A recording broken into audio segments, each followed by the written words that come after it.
Hi, it's Meredith Uber. I just wanted to share, I'm closing with my first time home buyer today. And there are things that we share specifically up front and focus more on with first time home buyers because they've never done this before and they've had a lot of questions. And I've got another buyer coming down from out of state. So I thought this just might be helpful information. We are a buyer beware state in North Carolina, which means buyer beware.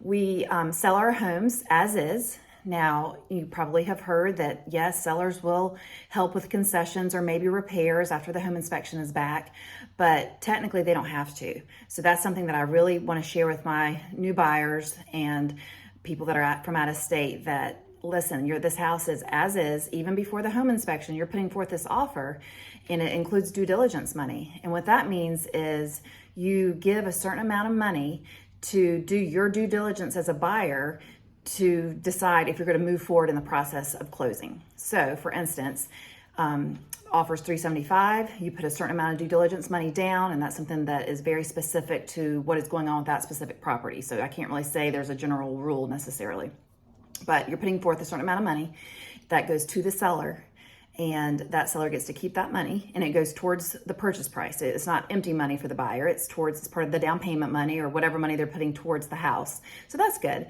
but it is given to the seller, and then the buyer is allowed to do their home inspection and have access to the property and get that report back. And then once the report's back, me and the buyer work together what's important to them to get fixed. So let's pretend it's 5 items or so. We hope it's not a ton, but let's pretend it's 5 items. We go back to the seller and say, hey, would you be willing to work with us on this? And usually we can come to terms, which that's encouraging. However, if there is something that the buyer does not feel comfortable with and we cannot come to terms, the buyer has the freedom to walk away. However, that due diligence money is still in play and it still stays with the seller no matter what.